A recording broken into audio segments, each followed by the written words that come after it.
Comienzo a grabar. Capítulo 43. Una luz parpadeante. Animado por el efecto estimulante de Nalroth y sintiendo muy poco dolor, me encaminé al archivo. Como ya era miembro del arcano, tenía permiso para explorar en estanterías, algo que llevaba toda la vida esperando poder hacer. Mejor aún, mientras no pidieran ayuda a los secretarios, nada quedaría anotado en los registros del archivo.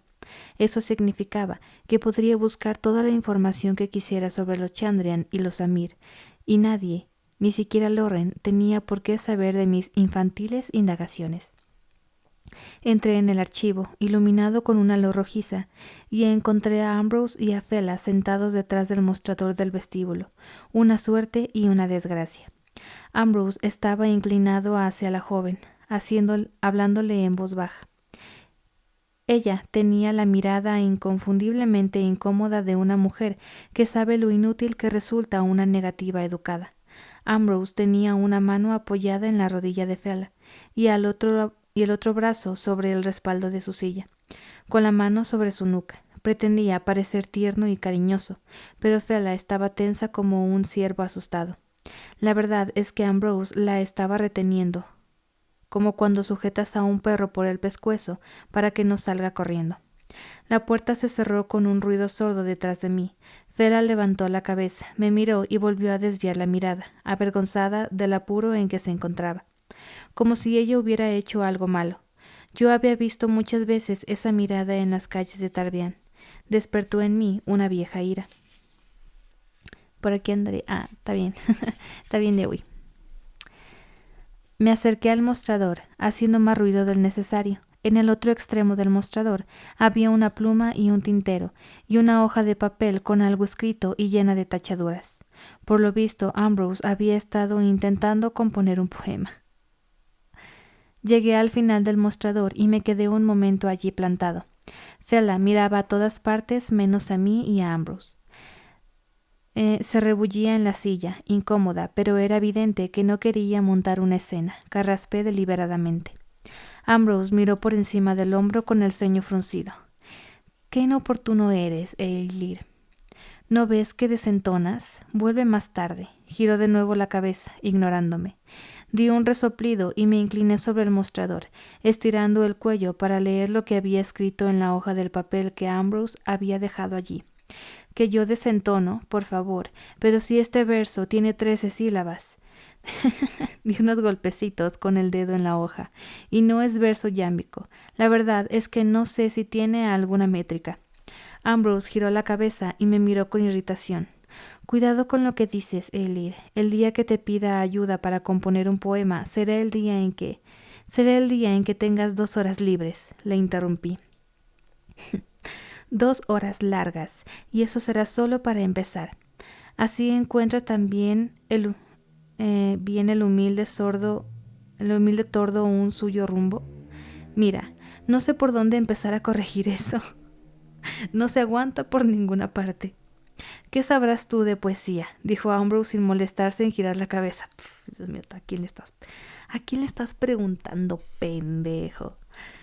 Sé distinguir un verso que cojea cuando lo oigo, contesté, pero este ni siquiera cojea. La cojera tiene ritmo. Esto es como alguien cayendo por una escalera de peldaños irregulares, con un estercolero al final. Es un ritmo saltarín, me dijo con una voz tensa, ofendido. Es lógico que no lo entiendas. ¿Saltarín? Solté una risotada de incredulidad. Mira, si viera saltar así a un caballo, lo sacrificaría por piedad, y luego quemaría su cuerpo para evitar que los perros lo mordisquearan y murieran. Ambrose se volvió por fin hacia mí, y para hacerlo tuvo que retirar la mano derecha de la rodilla de Fela. Era una pequeña victoria, pero su otra mano seguía sobre la nuca de la chica, sujetándola a la silla con la apariencia de una caricia. «Me imaginaba que hoy pasarías por aquí», dijo con crispada jovialidad. «Ya he mirado en el registro. Todavía no apareces en las listas. Tendrás que conformarte con ir a volúmenes o volver más tarde, cuando hayan puesto al día los libros. ¿Podrías volver a mirar? No te enfades, pero no estoy seguro de poder confiar en alguien que intenta hacer rimar encuentra con merienda. No me extraña que tengas que recurrir a la fuerza para que las mujeres escuchen tus poemas. Ambrose se puso en tensión y su brazo resbaló de la espalda de la silla y cayó junto a su costado. Me lanzó una mirada asesina. Cuando seas mayor, Elir, y sepas que hacen juntos un hombre y una mujer, que, en la intimidad del vestíbulo del archivo, describí un círculo con un brazo, cuerpo de Dios. Esto no es ningún prostíbulo, y por si no te habías fijado, esa chica es una alumna, y no un clavo que has pagado para golpear. Si quieres forzar a una mujer, ten la decencia de hacerlo en un callejón. Al menos de esa forma ella se sentirá justificada cuando chille. Ambrose se ruborizó intensamente y tardó un buen rato en recobrar la voz. Tú no tienes ni idea de mujeres. Mira, en eso tienes razón, dije con desenvoltura. De hecho, esa es la razón por la que he venido aquí. Quiero documentarme un poco. Necesitaría un par de libros sobre el tema. Golpeé el registro con 2 dedos con fuerza. Así que busca mi nombre y déjame entrar. Ambrose abrió bruscamente el libro, buscó la página indicada y le dio la vuelta para mostrármela. Toma, si encuentras tu nombre en la lista, puedes examinar en estanterías a tu antojo. Compuso una escueta sonrisa y agregó, si no, puedes volver dentro de un ciclo, más o menos, entonces las listas ya estarán actualizadas. Pedí a los maestros que enviaran una nota por si había alguna confusión sobre mi admisión en el arcano, dije, y me levanté la camisa hasta la cabeza, volviéndome para que Ambrose pudiera ver los vendajes. ¿Alcanzas a leerla desde aquí? ¿O tengo que acercarme más? Ambrose guardó silencio, así que me bajé la camisa y volví hacia Fela, ignorándolo a él por completo. Señorita, le dije, e hice una reverencia muy pequeña, porque mi espalda no daba para más. ¿Sería usted tan amable de ayudarme a localizar un libro sobre mujeres? Mis mayores me han ordenado informarme sobre esa materia tan sutil. Fela esbozó una sonrisa débil y se relajó un tanto. Después de que Ambrose retirara la mano, ella había seguido sentada en una posición incómoda y rígida. Deduje que conocía lo suficiente el temperamento de Ambrose para saber que si echaba a correr y lo ponía en evidencia, más tarde él se lo haría pagar. No sé si tenemos algo así. Me conformaría con un manual, dije con una sonrisa. Dicen que no tengo ni idea sobre mujeres, así que cualquier cosa, por sencilla que sea, ampliará más mi conocimiento. ¿Un libro con imágenes?, terció Ambrose con desdén. Si muestra búsqueda degenerada hasta ese nivel, no dudaré en acudir a ti. Dije sin mirarlo. Sonreí a Fela y con dulzura añadí. Quizá un bestiario. He oído decir que las mujeres son unas criaturas singulares, muy diferentes a los hombres. Fela ensanchó la sonrisa y soltó una risita. Bueno, supongo que podríamos echar un vistazo. Ambrose la miró con el ceño fruncido. Fela le hizo un gesto apaciguador. Todo el mundo sabe que lo han admitido en el arcano, Ambrose. ¿Qué hay de malo en que lo dejemos entrar? Ambrose la fulminó con la mirada. ¿Por qué no vas a volúmenes y haces de mandadera un rato? Dijo con frialdad. Puedo encargarme de esto yo solo. Moviéndose con rigidez, Fela se levantó, cogió el libro que había estado intentando leer y se dirigió a volúmenes. Quiero pensar que al abrir la puerta me lanzó una breve mirada de gratitud y alivio, pero quizá fuera imaginaciones mías. Cuando la puerta se cerró detrás de ella, tuve la impresión de que la habitación se oscurecía un poco, y no hablo en sentido poético.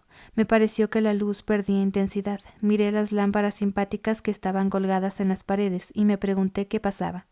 Pero al cabo de un momento noté cómo, poco a poco, una quemazón empezaba a extenderse por mi espalda, y entonces lo entendí. Se estaban pasando los efectos del Nalroth. Los analgésicos más potentes tienen graves efectos secundarios. La tenacina puede producir delirio o desmayos. El asilium es venenoso. El ófalo es muy adictivo. La menca es quien al más potente de todos, pero por algo la llaman raíz del diablo. El Nalroth es menos potente que todos esos, pero mucho más seguro. Es un anestésico suave, un estimulante y un vasoconstrictor, lo cual explica por qué no había sangrado como un cerdo cuando me habían dado los latigazos. Y lo mejor de todo era que no tenía graves efectos secundarios. Sin embargo, siempre hay que pagar algún precio. Cuando se pasa el efecto del Nalroth, te deja física y mentalmente exhausto. Pero yo había ido allí para entrar en estanterías, pasara lo que pasase. Ya era miembro del arcano, y no pensaba marcharme hasta haber accedido al archivo. Me volví hacia el mostrador con gesto de determinación. Ambrose me miró largo rato, como evaluándome, y luego exhaló un suspiro. Está bien, dijo. Te propongo un trato. Tú no dices nada de lo que has visto hoy aquí, y yo me salto las normas y te dejo entrar, aunque no estés oficialmente en el registro. Parecía un poco nervioso. ¿Qué te parece? Ya mientras Ambrose hablaba, empecé a notar cómo disminuía el efecto estimulante del Nalroth. Notaba el cuerpo pesado y cansado, y los pensamientos lentos y espesos.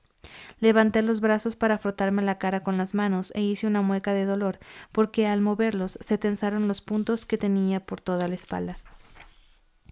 Me parece bien, dije con voz pastosa. Ambrose abrió uno de los libros de registro y suspiró mientras pasaba las páginas. Como es la primera vez que entras en el archivo, propiamente, tendrás que pagar la cuota de estanterías. Noté un extraño sabor a limón en la boca. Ese era un efecto secundario que Ben nunca había mencionado. Me distrajo y al cabo de un momento vi que Ambrose me miraba con gesto expectante. ¿Qué? Dije. Él me miró con extrañeza. La cuota de estanterías. Para entrar en volúmenes no tuve que pagar ninguna cuota, objeté. Pues claro, por eso se llama cuota de estanterías. Bajó la vista hacia el registro. Normalmente se paga junto con la matrícula de tu primer bimestre en el arcano, pero como tú te has saltado unos cuantos pasos, tendrás que pagarla ahora. ¿Cuánto cuesta? Pregunté, cogiendo mi bolsa de dinero. 1 talento, respondió, y tienes que pagar antes de entrar. Las normas son las normas. Algo me dice que esto es mentira, pero bueno. Después de pagar mi cama en la dependencia, 1 talento era, prácticamente, el único dinero que me quedaba. Era muy consciente de que necesitaba ahorrar para pagar la matrícula del siguiente bimestre. Si no podía pagar, tendría que dejar la universidad. Sin embargo, 1 talento era muy poco dinero por algo con lo que llevaba casi toda la vida soñando. Saqué la moneda de la bolsa y se la di a Ambrose. ¿Tengo que firmar? No, no hace falta, dijo Ambrose mientras abría un cajón y sacaba un pequeño disco de metal. Aturdido por los efectos secundarios del Nalroth, tardé un momento en comprender que era una lámpara simpática de mano. En estanterías no hay luz, dijo Ambrose con naturalidad. Es muy grande, y a largo plazo sería perjudicial para los libros. Las lámparas de mano cuestan 1 talento y medio. Titubeé. Ambrose meneó la cabeza y adoptó una expresión seria. Muchos alumnos acaban pelados durante el primer bimestre. Abrió otro cajón y rebuscó un rato en él. Las lámparas de mano cuestan 1 talento y medio, y eso no lo pueden remediar. Sacó una vela de 10 centímetros, pero las velas solo cuestan medio penique. Medio penique por una vela era una auténtica ganga. Saqué un penique y le dije, me llevaré 2. Esa es la única que me queda. Se apresuró a decir Ambrose. Miró alrededor con nerviosismo y me puso la vela en la mano. Mira, te la regalo, sonrió. Pero no se lo digas a nadie, será nuestro secreto. Algo me parece un poco sospechoso. ¿Por qué de repente tan buena onda, pinche viejo asqueroso? Cogí la vela, sorprendido. Por lo visto, lo había asustado con mis vagas amenazas. O eso, o ese grosero y pedante hijo de noble no era tan cabronazo como yo creía. Ambrose me hizo entrar a toda prisa en estanterías, y no me dio tiempo para que encendiera la vela.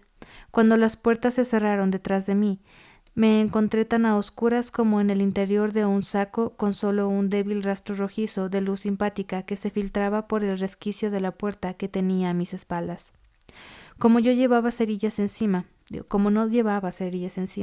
tuve que recurrir a la simpatía. En circunstancias normales habría podido hacerlo en un abrir y cerrar de ojos, pero mi mente, adormecida por el Nalroth, no podía concentrarse lo suficiente. Apreté los dientes, fijé el alar en mi mente, y pasados unos segundos noté cómo el frío se pegaba a mis músculos a medida que extraía suficiente calor de mi cuerpo para que prendiera la mecha de la vela. Libros. Como no había ventanas por donde entrara la luz del sol, estanterías estaba completamente a oscuras, salvo por la débil luz de mi vela. Estanterías y más estanterías se extendían hasta perderse en la oscuridad. Había más libros de lo que podría mirar. aunque me pasara todo un día allí, más libros de los que podría leer en toda una vida. La atmósfera era fría y seca, olía a cuero viejo, a pergamino y a secretos olvidados. Me pregunté cómo se las ingeniarían para mantener una atmósfera tan limpia en un edificio sin ventanas. Ahuequé una mano alrededor de la parpadeante llama de la vela y eché a andar entre las estanterías, saboreando el momento y empapándome de todo aquello. Las sombras danzaban con desenfreno por el techo al tiempo que la llama de mi vela oscilaba en un lado a otro. Los efectos del Nalrut ya habían cesado por completo. Notaba un dolor punzante en la espalda y mis pensamientos eran lentos y pesados, como si tuviera fiebre alta o como si me hubiera dado un fuerte golpe en la cabeza. Sabía que no estaba en condiciones de pasar mucho rato leyendo, pero aún así me resistía a marcharme tan pronto, después de todo lo que había tenido que soportar para llegar hasta allí. Me pasé sin rumbo fijo durante quizá un cuarto de hora, explorando. Descubrí varias habitaciones de piedra con gruesas puertas de madera y con mesas dentro. Era evidente que estaban allí para que pequeños grupos pudieran reunirse y hablar sin interrumpir el perfecto silencio del archivo. Encontré escaleras que subían y escaleras que bajaban. El archivo tenía 6 pisos, pero yo no sabía que también había pisos subterráneos. ¿Hasta qué profundidad llegaba? ¿Cuántas decenas de miles de libros esperaban bajo mis pies? No sé cómo describir lo cómodo que me encontraba en aquella fresca y silenciosa oscuridad. Me sentía contentísimo, perdido entre infinidad de libros. Saber que las respuestas a todas las preguntas estaban allí, esperándome en cierto modo, me hacía sentir seguro. Encontré la puerta de las 4 placas casi por accidente. Estaba hecha de una pieza sólida de piedra gris, del mismo color que las paredes circundantes. El marco tenía 20 centímetros de ancho. También era gris y también estaba hecho de una sola pieza de piedra. La puerta encajaba tan perfectamente en el marco que habría sido imposible deslizar un alfiler en la rendija.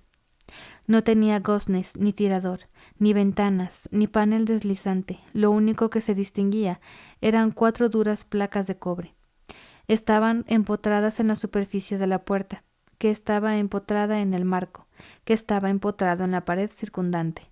Podías pasar una mano de un lado a otro de la puerta sin apenas notar relieve alguno. Pese a esas destacadas carencias, no cabía ninguna duda de que esa extensión de piedra gris era una puerta. Estaba claro.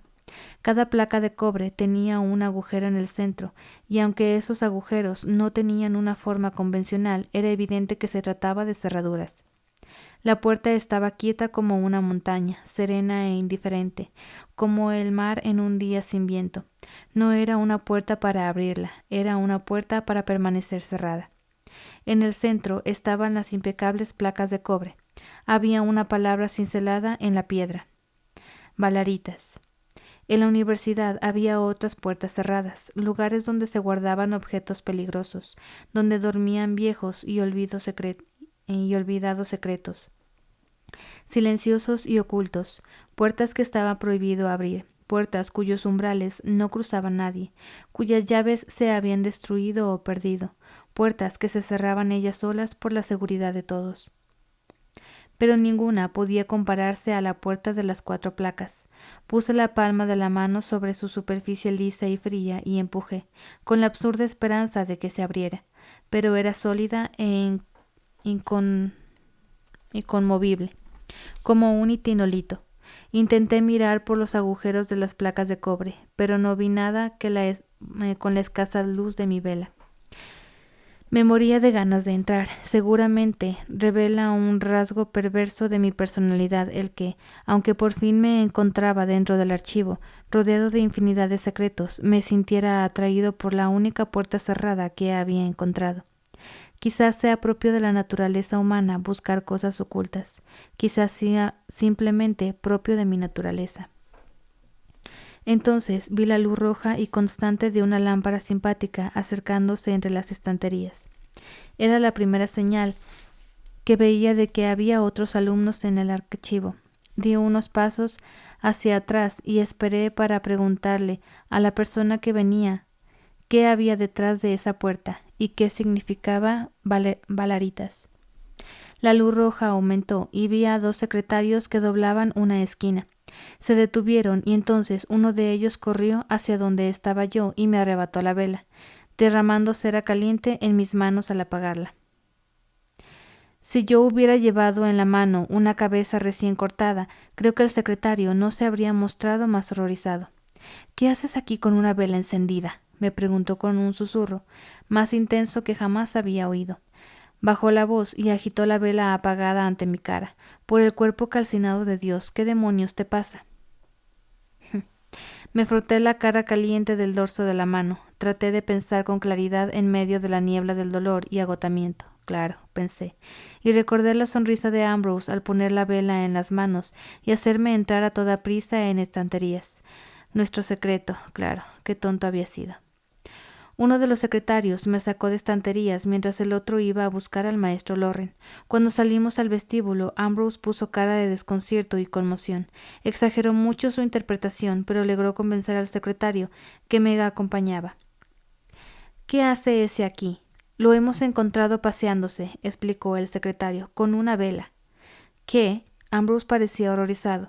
«Pues yo no le he dejado entrar», mintió, y abrió uno de los libros de registro. «Mira, compruébalo tú mismo». Yo sabía que este mierdecilla estaba mintiendo.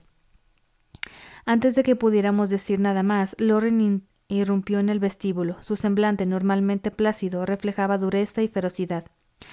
Me entró un sudor frío y pensé en lo que Tecam escribió en su teofanía.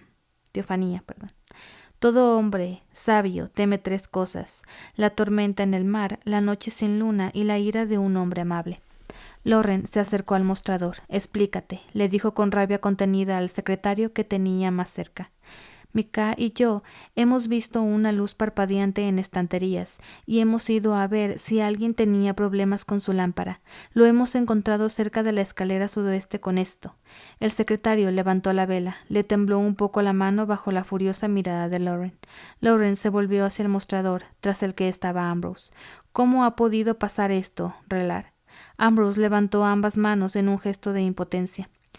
«Ha venido hace un rato y yo no lo he dejado entrar porque no está en el registro. Hemos discutido un poco. Fela estaba aquí y lo ha visto». Me miró. «Al final le he dicho que tenía que irse. Debe de haberse colado cuando he ido a buscar más tinta». Se encogió de hombros. «O quizá haya pasado por el mostrador de volúmenes». Me quedé estupefacto. La pequeña parte de mi mente que todavía no estaba aturdida por la fatiga estaba entretenida con mi dolor de espalda. Eso no es cierto», miré a Loren. «Él me ha dejado entrar.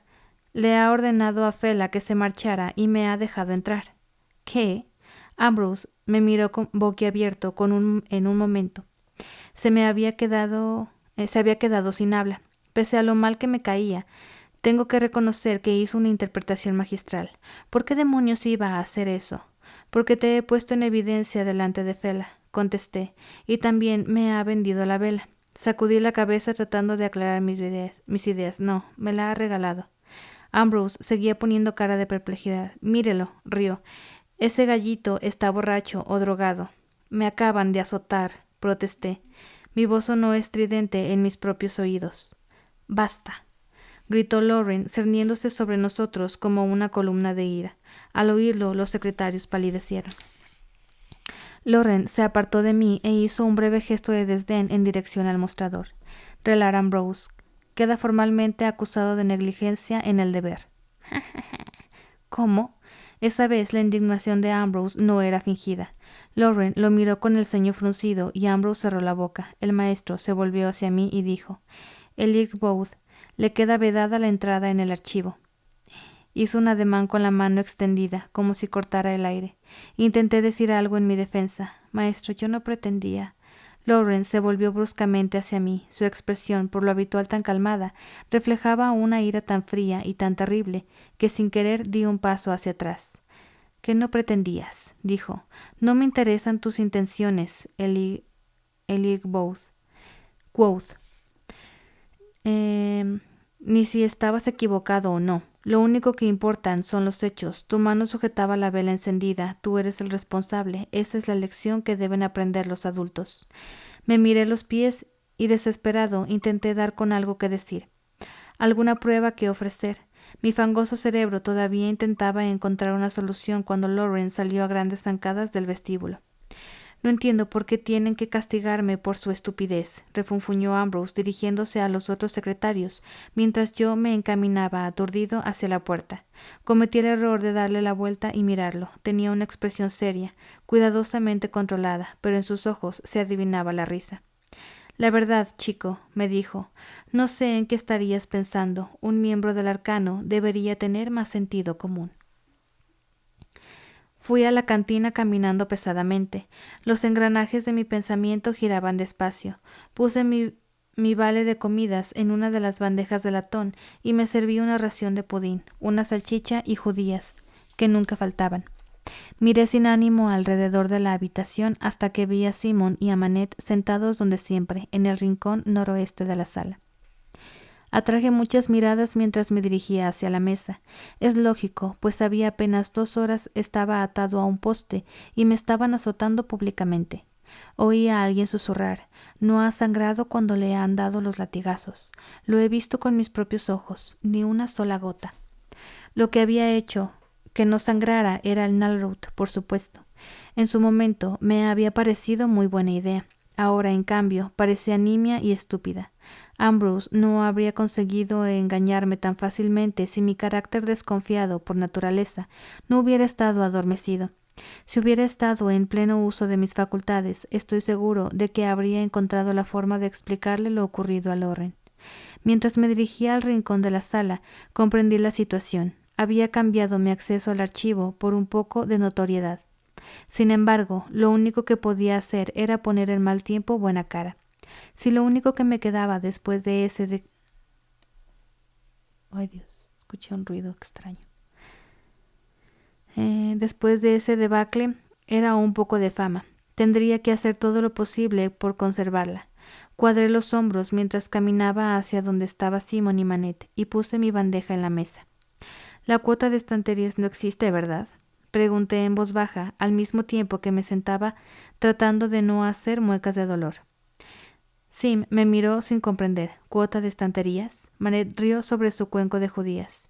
Llevaba años sin oír eso. Cuando trabajaba de secretario, engañábamos alumnos de primer curso y les hacíamos darnos un penique para entrar en el archivo. Lo llamábamos cuota de estanterías.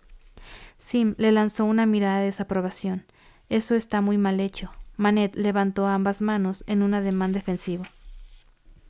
«Solo lo hacíamos para divertirnos un poco», me miró. «¿Por eso tienes esa cara tan larga? ¿Te han timado un cobre?». Negué con la cabeza. No quería proclamar que Ambrose me había timado un talento. «A ver si adivináis a quién han prohibido la entrada en el archivo», pregunté mientras echaba la corteza de pan en las judías. Me miraron sin comprender. Al cabo de un rato, Simon hizo la deducción correcta. «A ti». Asentí y empecé a comerme las judías. No tenía hambre, pero confiaba en que llenarme un poco el estómago me ayudaría a librarme del aletargamiento producido por el Nalroth. Además, yo nunca desaprovechaba la oportunidad de comer algo. «¿Te han expulsado temporalmente el primer día?», preguntó Simon. «Ahora te va a costar mucho más estudiar el folclore relacionado con los Chandrian», suspiré. «Sí, supongo que sí». «¿Por cuánto tiempo te ha expulsado?». «Me ha vedado la entrada», aclaré. «No ha mencionado ningún periodo de tiempo». «¿Que te ha vedado la entrada?», se extrañó Manette. «Hace 12 años que no lo imponía esa sanción a nadie. ¿Qué has hecho? ¿Mearte encima de un libro?». «Unos secretarios me encontraron dentro con una vela». «Telú misericordioso». Manette dejó el tenedor y se puso serio por primera vez. El viejo Lauren debe de haberse puesto furioso. «Furioso es la palabra exacta», confirmé. «¿Cómo se te ha ocurrido entrar allí con una vela encendida?», preguntó Simon. «No podía apagar una lámpara de mano», contesté.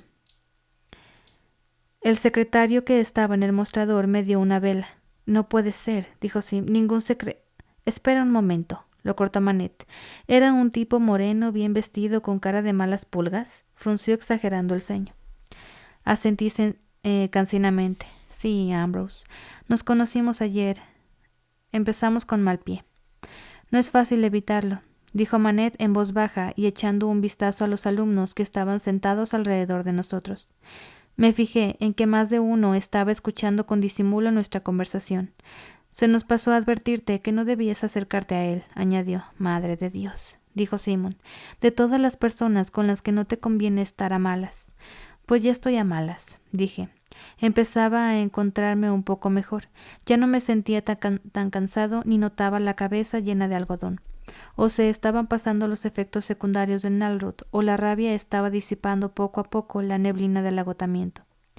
Le demostraré que puedo plantarle cara a cualquiera. Deseará no haberme conocido nunca y no haberse inmiscuido en mis asuntos. Simon parecía un poco nervioso. No deberías amenazar a otros alumnos, dijo con una risita, como si tratara de quitarle importancia a mi comentario. Bajó un poco la voz y añadió: No lo entiendes. Ambrose es el heredero de una baronía de Vintas. Titubeó un poco mirando a Manette. Ay, señor, ¿por dónde empiezo? Manette se inclinó hacia adelante y bajó también la voz. Él no es de esos nobles que vienen a tontear por aquí un par de bimestres y luego se marchan. Lleva años aquí, ha ido ascendiendo poco a poco hasta llegar a Relar, y tampoco es el séptimo hijo de la familia, es el primogénito, y su padre es uno de los 12 hombres más poderosos de Vintas. De hecho, es el número 16 de la nobleza, dijo Sim con naturalidad. Primero está la familia real, luego los príncipes, regentes, Maer, Alberón, la duquesa Samista, Aculeus, Meluán, Lacles. Se interrumpió al ver cómo lo miraba Manette. Tiene dinero, resumió Manette, y amigos que se compran con dinero. Y gente que trata de ganarse el favor de su padre, añadió Simon. Lo importante, prosiguió Manette con seriedad, es que no lo provoques. En su primer año aquí, un alquimista se enemistó con Ambrose. Ambrose le compró su deuda al prestamista de Imre. Cuando el tipo no pudo pagar, lo metieron en la cárcel de los deudores. Manette partió un trozo de pan por la mitad y empezó a untarlo con mantequilla. Para cuando su familia consiguió sacarlo de la cárcel, el tipo ya tenía tuberculosis. Se había quedado hecho una piltrafa. No siguió estudiando. ¿Y los maestros lo permitieron? Pregunté. Todo era perfectamente legal, repuso Manette en voz baja. Aún así, Ambrose no fue tan necio como para comprar él mismo la deuda de ese tipo. Manette hizo una ademán de desdén. Hizo que la comprara otro, pero se aseguró de que todo el mundo supiera que el responsable era él. ¿Y Tabitha? Añadió Sim compungido. Iba por ahí contándole a todo el mundo que Ambrose había prometido casarse con ella, y un buen día desapareció. Eso explicaba por qué Fela no había querido ofender a Ambrose. Le hice un ademán tranquilizador a Sim. Yo no amenazo a nadie, dije con aire inocente, sabiendo el tono de voz para que pudiera oírme quien me estuviera escuchando. Solo cito una de mis obras literarias favoritas. Es del 4º acto de Diónica, donde Tarso dice: Sobre él verteré el hambre y el fuego, hasta que la desolación lo aturda, y todos los demonios de la oscuridad exterior miren asombrados y reconozcan que la especialidad del hombre es la venganza. Se produjo un extraño silencio alrededor de mí, que se extendió por la cantina un poco más de lo que yo esperaba. Al parecer, había calculado mal el número de personas que nos estaban escuchando. Volví a concentrarme en la comida y decidí dejarlo de momento. Estaba cansado, me dolía la espalda y ya tenía suficientes problemas. De momento, no necesitas esta información para nada, dijo Manette en voz baja tras un largo silencio, puesto que te han vedado del acceso al archivo. Aún así, supongo que te conviene saberlo, carraspeó un poco. No necesitas comprar una lámpara, solo tienes que firmar en el mostrador y devolverla cuando hayas terminado. Me miró como nervioso, a la espera de la reacción que esa información pudiera provocar en mí. Asentí con desgana. Tenía razón cuando había pensado que quizá Ambrose no fuera tan cabronazo como yo creía. Era 10 veces más cabronazo. 10, 20, 1000 veces. Hay que ponerle una friega al maldito.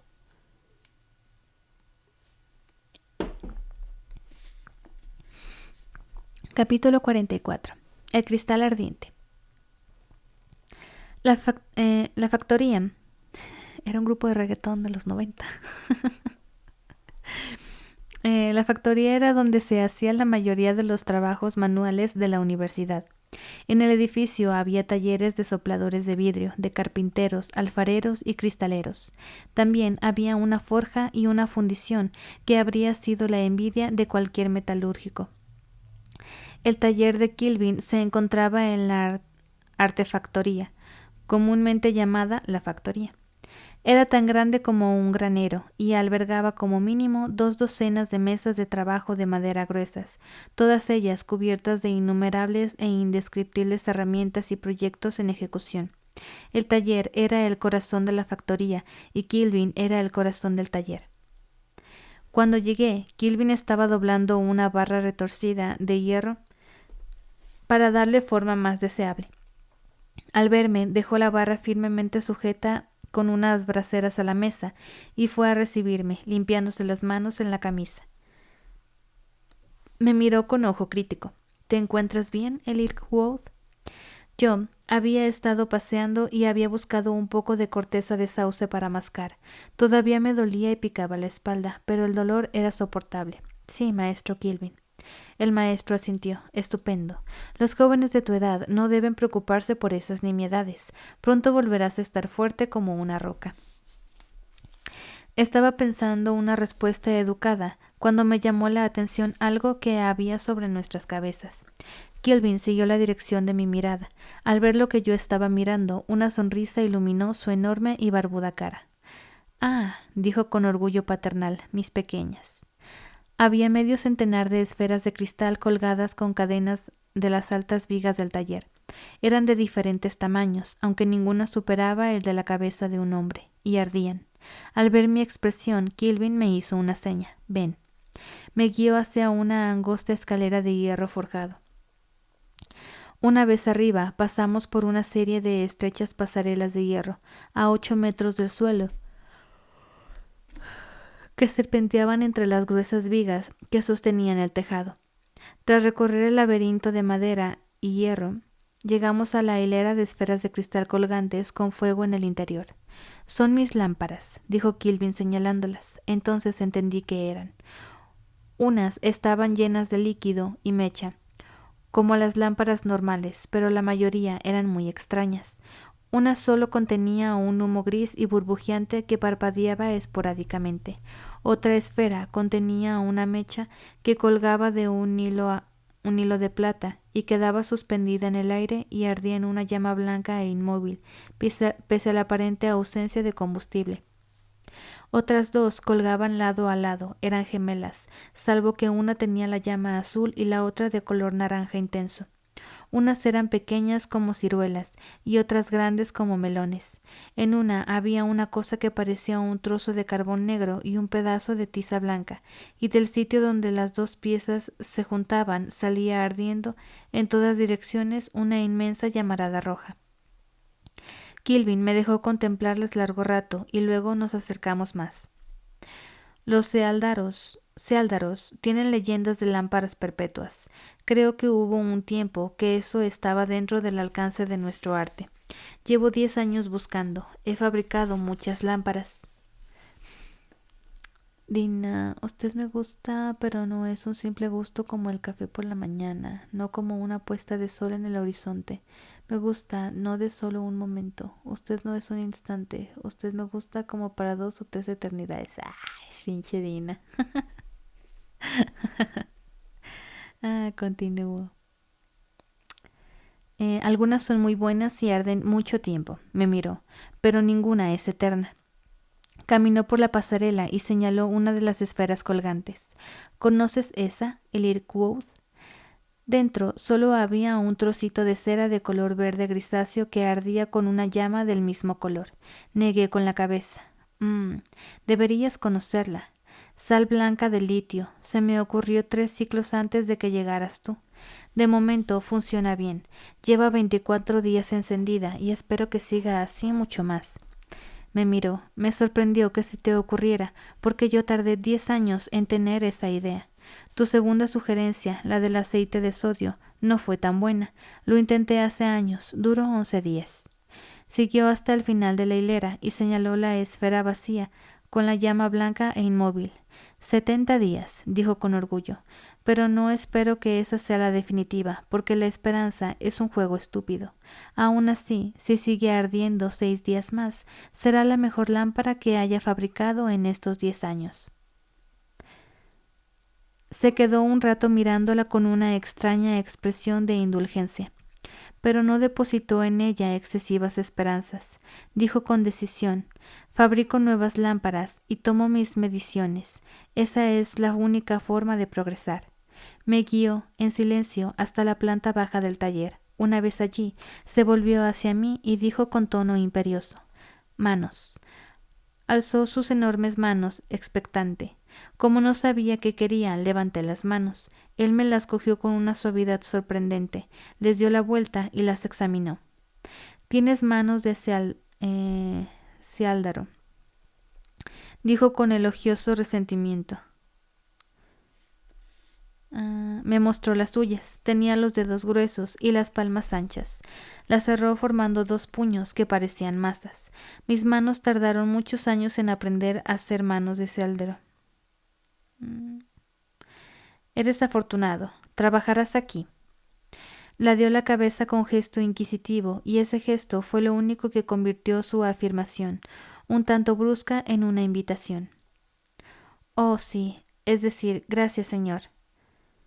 Es para mí un honor que... Kilvin me interrumpió con un gesto de impaciencia. Ven a verme si se te ocurre algo sobre la lámpara perpetua. Si tu cabeza es tan hábil como lo parecen tus manos. Lo que podría haber sido una sonrisa quedó escondida bajo su poblada barba, pero le brillaron los oscuros ojos cuando vaciló socarronamente, casi juguetón. Sí, repitió levantando un dedo, cuya yema era del tamaño de la bola de la cabeza de un martillo. En ese caso, me gustaría enseñarte ciertas cosas. Tienes que decidir a quién vas a hacerle la pelota, dijo Simon.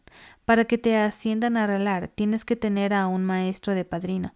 Tienes que elegir a uno y pegarte a él como la mierda a la suela de su zapato. Maravilloso, dijo Soboy con aspereza.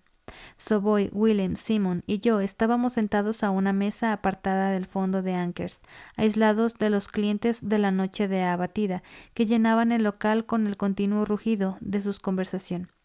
Los puntos me habían saltado 2 días atrás y estaban celebrando mi primer ciclo en el arcano. Ninguno de nosotros estaba demasiado borracho. Tampoco ninguno de nosotros estaba demasiado sobrio. Nuestro posicionamiento exacto entre esos 2 puntos es un asunto de vanas conjeturas y no perderé tiempo con él. Yo me concentro solo en ser brillante, intervino Soboy, y luego espero a que los maestros se den cuenta. Bueno. ¿De qué le sirvió eso a Mandrag?, dijo Willem, esbozando una inusual sonrisa. Soboy miró a Willem con mala cara. Mandrag es un penco. Ahora entiendo por qué lo amenazaste con tu fusta de montar, repuso Willem. Me tapé la boca para sofocar la risa. ¿Eso hiciste? No te lo están contando todo, dijo Soboy ofendido. Ascendió a otro alumno en lugar de a mí. Prefirió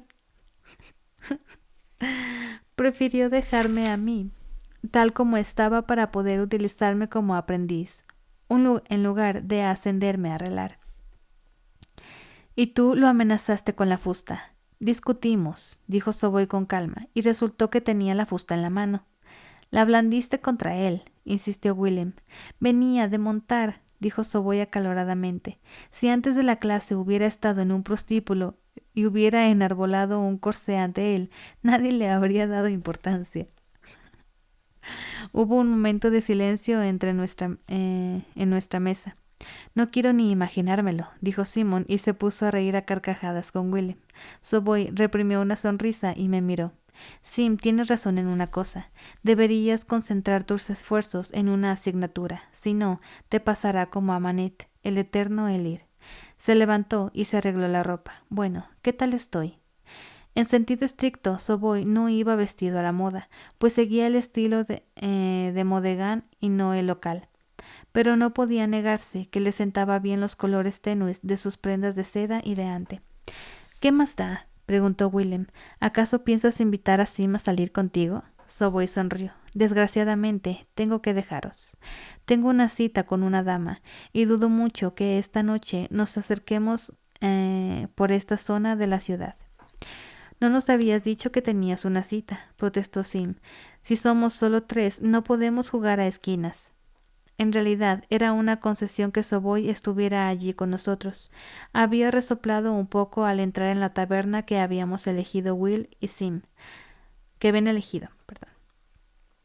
Anker's era lo bastante de clase baja para que las bebidas fueran baratas, pero lo bastante de clase alta para que no tuvieras que preocuparte por si alguien empezaba una pelea o te vomitaba encima. A mí me gustaba. Sois buenos amigos y muy buena compañía, dijo Soboy, pero ninguno de vosotros pertenece al sexo femenino, ni con la posible excepción de Simon, sois encantadores. Soboy le lanzó un guiño a Sim. Sed sinceros, ¿quién de vosotros no abandonaría a los demás si hubiera una dama esperándolo? Todos le dimos la razón a regañadientes. Soboy sonrió. Tenía los dientes muy blancos y muy rectos. Os mandaré a la camarera con más bebidas, dijo antes de marcharse, para que no os duela tanto mi partida. Para ser noble no es mal tipo, comenté cuando Soboy se hubo marchado. Willem asintió. Sabe que es mejor que tú, pero no te mira por encima del hombro porque sabe que tú no tienes la culpa. Qué buen tipo, ¿eh? Bueno, ¿a quién vas a hacerle la pelota? Me preguntó Sim, apoyando los codos encima de la mesa. Supongo que a Geme no. Ni a Lauren, dije con amargura. Maldito sea Ambrose. Me habría encantado trabajar en el archivo. Brandir también está descartado, intervino Sim. Si Geme le tiene rencor a alguien, Brandir siempre lo apoya. ¿Qué me dices del rector? Preguntó Willem. ¿No te interesa la lingüística? Ya sabes, Siaru, aunque tengas un acento brutal. Negué con la cabeza. ¿Y Mandrag? Tengo mucha experiencia en química. Sería una forma de acercarme a la alquimia. Simon rió. Todo el mundo cree que la química y la alquimia se parecen mucho, pero se equivocan. Ni siquiera están relacionadas. Lo que pasa es que viven en la misma casa. Willem asintió lentamente. Es una buena forma de expresarlo. Además, prosiguió Sim, el bimestre anterior, Mandrag aceptó a 20 nuevos Selir. Le he oído quejarse de lo llenas que están sus clases. Si te decides por la clínica, te espera un camino largo y difícil, aportó Willem. Argyll es más duro que el hierro en lingotes. No hay forma de doblegarlo. Mientras hablaba, hizo como si cortara algo en partes. 6 bimestres de Elir, 8 bimestres de Relar, 10 bimestres de Elde. Como mínimo, añadió Simon. Mola, ya sabes, 3 años de Relar con él. Intenté pensar cómo me las ingeniaría para conseguir el dinero para pagar 6 años de matrícula. Creo que no tengo tanta paciencia, dije.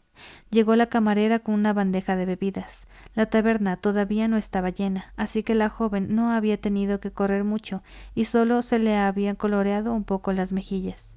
Vuestro amigo ha pagado esta ronda y la siguiente, anunció.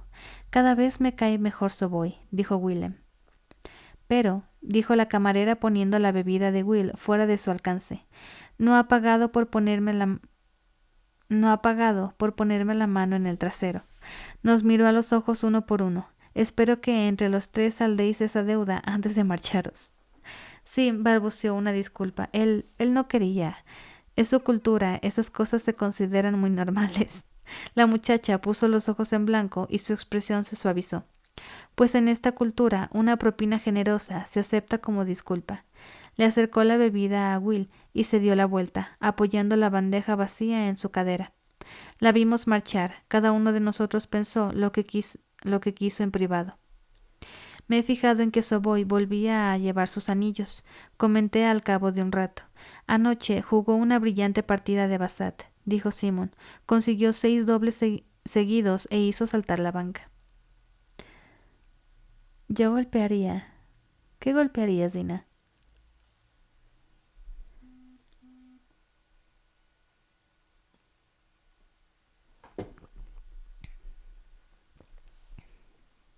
¿A qué te refieres con que golpearías?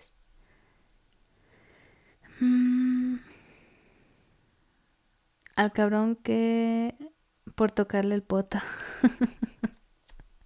Pues sí, óyeme. Que se supone que tiene una cita que anda ahí toqueteando a otras personas. Me perdí. Saltar la banca aquí. Por Savoy, Willem alzó su jarra de peltre. Que su suerte le permita seguir asistiendo a clase y a nosotros a seguir bebiendo. Esa señora después va a poner veneno de rata en la bebida. Sí. Ojalá yo también pudiera hacer eso con algunos clientes. Pero no. No. Eso es malo. Muy malo. Pero... por imaginar nadie ha ido preso. Brindamos y bebimos, y entonces Willem volvió a llevaros el asunto de que estábamos hablando. Solo queda Kilvin y el Xadal. Levantó 2 dedos. ¿Y el Odín? Pregunté. Will y Sim me miraron sin comprender. ¿El Odín? Preguntó Simon. Parece agradable, repuse. ¿No podría estudiar con él? Simon soltó una carcajada y Will esbozó una extraña sonrisa. Ponga laxante. Sí, también estaría bueno poner laxante.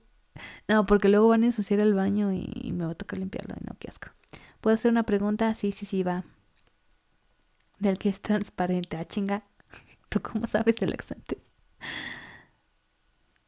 ¿Cómo toco el Tin Whistle? Lo que tocaste en tu stream me gustó. Se me hizo lindo.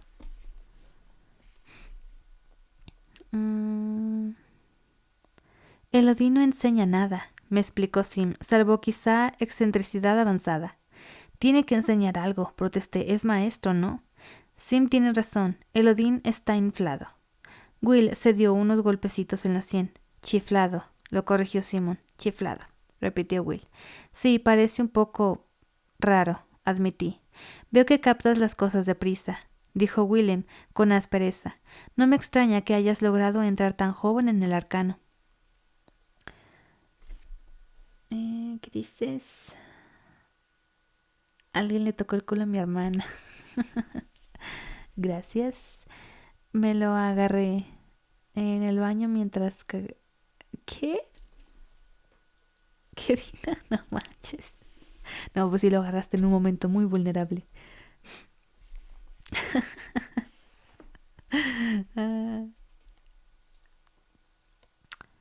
No te pases, Will.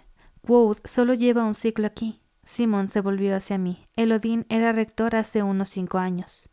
¿Elodín? No pude ocultar mi sorpresa, pero sí es muy joven y está... No terminé la frase, porque no quería decir la primera palabra que me vino a la mente. Perturbado. Simon terminó la frase por mí. Dotado de genialidad, y no es tan joven teniendo en cuenta que entró en la universidad cuando solo tenía 14 años. Simon me miró. A los 18 ya era un arcanista. Luego se quedó varios años por aquí. ¿De Giler? ¿Giler? Los Gillers son arcanistas que se quedan en la universidad, me explicó Will. Se ocupan de impartir las lecciones. ¿Conoces a Akamar de la factoría? Negué con la cabeza. Alto, con cicatrices. Will se señaló un lado de la cara, con un solo ojo. No lo hagan, qué perro asco. Sí, creo que de mucho asco.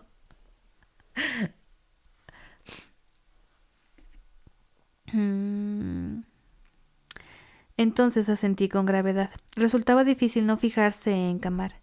El lado izquierdo de su cara era una telaraña de cicatrices que se extendía en todas direcciones, dejando franjas calvas que discurrían por su pelo negro y por su barba. Llevaba un parche sobre el ojo izquierdo. Era una lección andante de lo peligroso que podía ser trabajar en la factoría. Sí, lo tengo visto. ¿Es arcanista? Will asintió. Es el brazo derecho de Kilvin. Enseña sigaldría a los alumnos nuevos. Sim carraspeó. Como iba diciendo, Elodín fue el alumno más joven jamás admitido, el más joven en llegar a arcanista y el rector más joven. Ya, pero aún así, dije, tendrás que admitir que es un poco raro para ser rector. Entonces no lo era, repuso Simon con sobriedad. Fue antes de que le pasara aquello. Como Simon no dijo nada más, pregunté, ¿aquello? Will se encogió de hombros. Algo. No hablan de ello. Lo encerraron en las gavias hasta que recuperó un poco la chaveta. La chaveta. Es algo en lo que no me gusta pensar, dijo Simon moviéndose incómodo en la silla. Mira, todos los bimestres un par de estudiantes se vuelven majaras, ¿vale? Miró a Willem. ¿Te acuerdas de Slytherin? Salazar Slytherin. Will asintió con gravedad. Eso podría pasarnos a cualquiera de nosotros. Hubo un momento de silencio. Mis dos amigos bebieron un poco, sin dirigir la mirada a ningún sitio en particular. Yo quería pedirles más detalles, pero comprendí que se trataba de un asunto delicado. En fin, dijo Sim en voz baja. He oído decir que no lo soltaron de las gavias. Dicen que se escapó. A ningún arcanista que se precie se le puede tener encerrado en una celda, dije. Eso no me sorprende. ¿Has estado en las gavias? Me preguntó Simon. Está diseñada para tener a los arcanistas encerrados. Es un edificio de piedra enmallada. Hay protecciones en puertas y ventanas. Sacudió la cabeza. No me imagino cómo alguien podría salir de allí, ni siquiera uno de los maestros. Nos estamos yendo por las ramas, dijo Willem con firmeza. Kilvin te ha aceptado en la factoría. Si consigues impresionarlo, quizá llegues a arreglar. Nos miró uno y a otro. ¿De acuerdo? De acuerdo, dijo Simon. Asentí, pero mi cerebro funcionaba a toda velocidad. Pensaba en Taborlin el Grande, que conocía los nombres de todas las cosas. Pensaba en las historias que Scarpi contaba en Tarbian. Él no había hablado de arcanistas, solo de nominadores, y pensaba en Elodin, el maestro nominador, y en qué podía hacer para acercarme a él.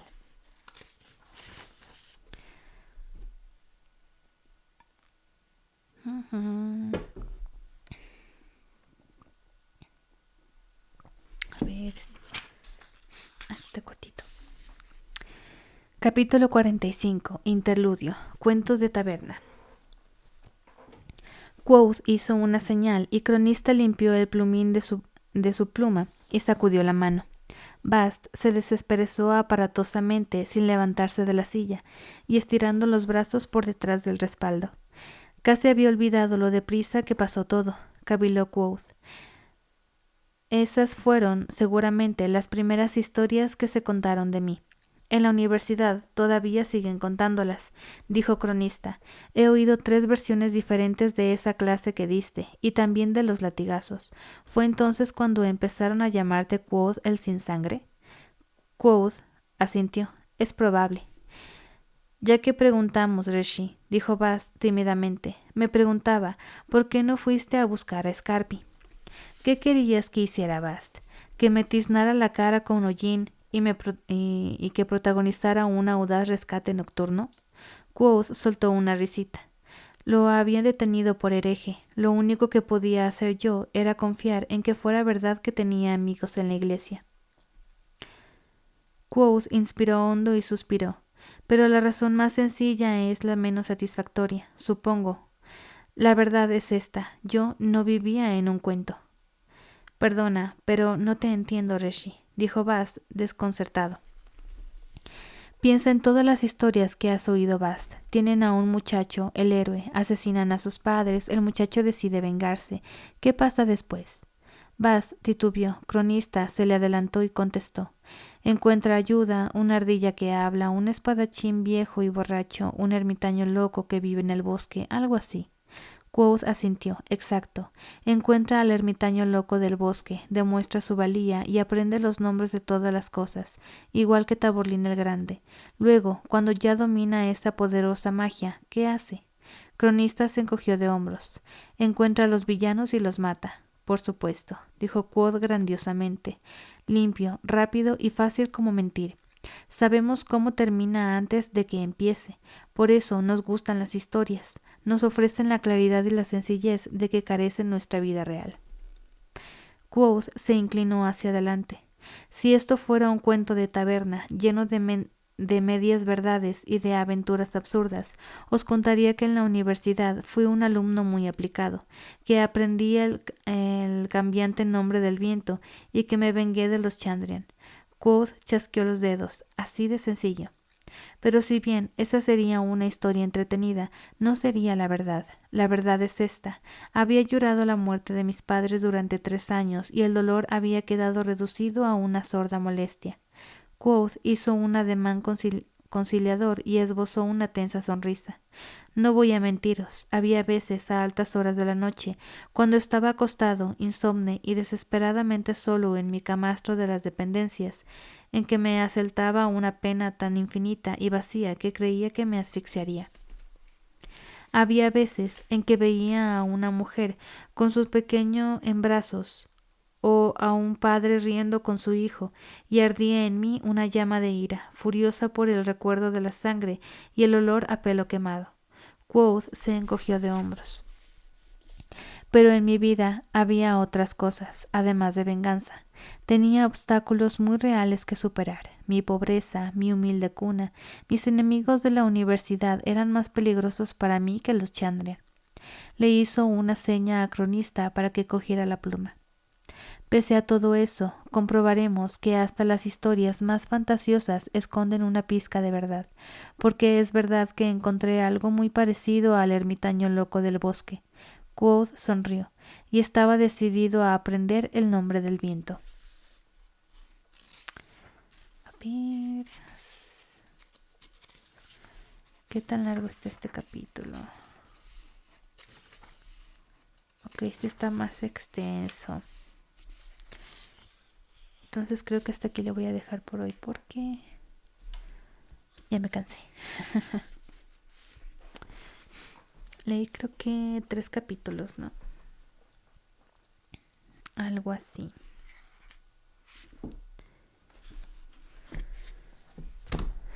Bueno, a ver, déjeme detengo aquí la grabación.